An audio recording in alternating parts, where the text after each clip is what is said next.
Hey, how you doing? This is RJ. So, I've spent most of the last week, actually most of the last 2 weeks, working on my trailer slash character introduction video for my graphic novel. And that's where most of my free time has gone to over the last 2 weeks. It would be greatly appreciated if you gave it a click. I'll link it both in the description and at the end of this video so you can go and see if my graphic novel appeals to you at all. But I wanted to put this short video out as well, talking about the injustice that you see around you today and how the idea of hero, and specifically the idea of a hero down on a page, is set to destroy this injustice that you see festering around you at every corner.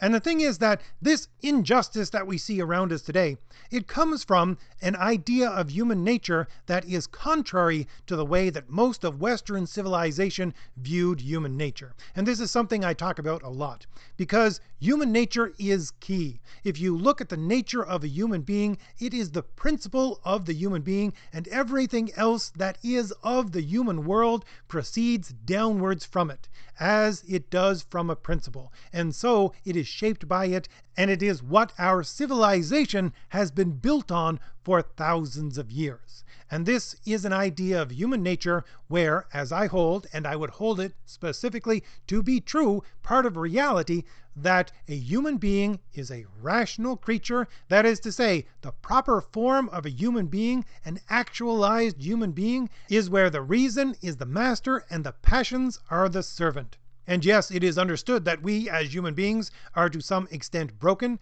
and this relationship does not work exactly correctly as it should, but that is the way a fully realized human being would actually act. If they were freed from all that constrains them, all that is error, it would be an existence where the person has their reason in control and the passions are the subject of the reason.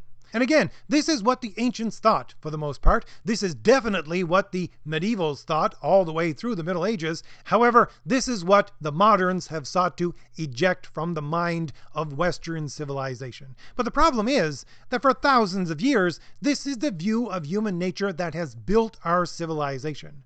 And, by the way, I just want to say that even those passions that I talk about as the servants of reason, if you looked at their definition according to this old system, you would be hard-pressed to think of them as we now think of passions. Take something, for example, like fear. If you go with Augustine's definition of what fear is, Augustine, who developed the idea of will that we still use today in the 400s AD, he said, "Fear is a volition of aversion from the things that we do not wish to happen."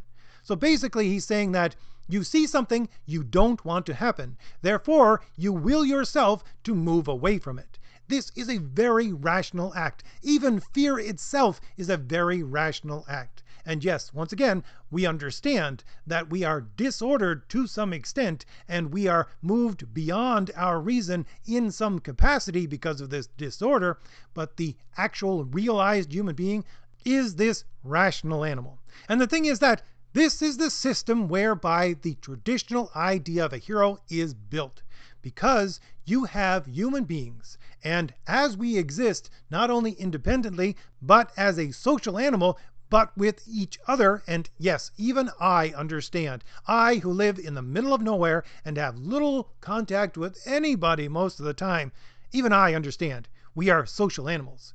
We live in a society. This is how human beings are meant to actually live. If you want a society to actually function correctly, you need justice. You need people to treat each other under the rule of justice. You need each individual to render every other individual what is their due. And quite specifically, at the origin point, to give every person the dignity that is their due. We need this for a proper civilization to function, because we need this to interact with each other. And the thing is that it's not just justice, but I would say the virtue of justice. And the virtue of justice is the strongest of all these virtues that I'm always talking about. It is not the head of the virtues. That would be reserved for prudence. Prudence is the charioteer. Justice, fortitude, temperance, they are the horses that draw the chariot. But justice is the lead horse. Justice is the strongest. And as I said, it proceeds downwards from this idea of human beings as a rational creature. That is to say, you can't have justice unless you first have prudence, and you can't have prudence unless you first have right reason. And the idea of right reason is the fact that there is an objective standard to reality, and that objective standard of reality should shape your reason so that it is in accord with reality, and you make decisions, that is to say, be prudent, based upon that reality and that reason. And this is the way we achieve our ends, because this ends of each of us, which, as I discussed before, is happiness. This ends is set as the end of the course of the beginning point of the human nature that I have just talked about. And it is to say that if you wish to get to that happiness, that ends of each individual and human beings as a whole, the way to get there is through reason, wherein your reason is the master and your passions are the servant. And in this system, you get justice that is based upon that principle, and that principle is one that is derived from objective reality. And this is why I'm always talking about logic, because you use logic, at the very least in the ancient and medieval way of using logic, as a product that is describing the reality around you in the correct way. But the point is, over the last several hundred years, you have had a deviation from this. Now, this has popped up throughout human history, but I would say the current iteration of this in Western civilization would take its origin point mostly from Kant and Hobbes, and their idea was that the passions were the master and the reason was the servant. And this is the way human nature was, and this is the way a proper human being is. I think it was Hobbes that said that reason is the ingenious servant of the passions. It sends out scouts and spies in order to obtain for the passions what they want to happen. But again, if this is your origin point, if this is your belief about the nature of human beings, everything else flows downward from this belief of what a human being is. And if you go downward to the idea of justice, that justice is no longer set upon the objective norm of reality. It's set upon the passions. It's set upon feelings. And so what do you get? Well, you get these laws today that are based upon feelings, not based upon objective reason.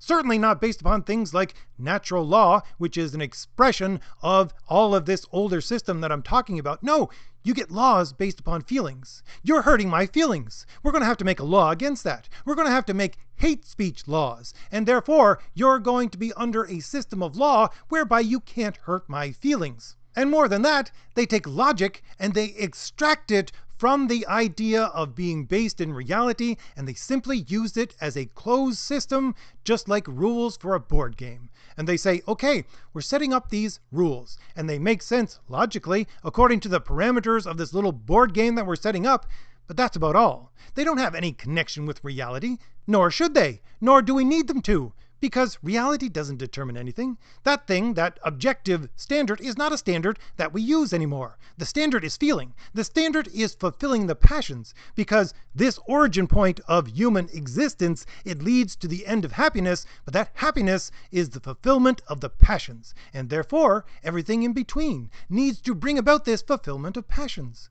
And so yes, we have an idea of justice, I would say quote unquote justice, that is based upon people's feelings, that is based upon subjective feelings, not objective norms of reality. And here's the thing, since it's subjective, who gets to define what this subjective norm, this new norm actually is? Well, of course, it's the people in control. Of course, it's the progressive. And this is why you see, as I say, all of this injustice around you today. Because for the last, at the very least, 20 years, people are beginning to slowly understand what is going on here. Because for the last several hundred years, the progressives, in one form or another, have been in control. And it has been a smattering of progressive systems fighting with each other, saying they're the bad guy. Once we win, we're actually going to have a system whereby you can actually be fulfilled according to all these things that we talk about, whereas the passions are the master. But that's never questioned. And that was never questioned when there was an enemy. And that enemy had to be defeated. But that enemy started to get defeated. First there was the anarchists, and they were defeated. Then there were the fascists, and they were defeated. Then there was the communists, and they were defeated. I should say, quote unquote, defeated. And then what did you have left? Well, you had progressive liberal democracy. And they shouted to the heavens when communism fell that there's nothing left. We are the winner. And so nothing is going to question us after this. We are going to expand so that the entire world is a progressive liberal democracy. And being someone who was in university when this happened, oh, trust me, did they scream that to the heavens. But the problem was that people, once they no longer had an enemy to fight against and were able to look at the system as it was, the progressive system that they were living under, they said to themselves, you know what? No, I don't like this either.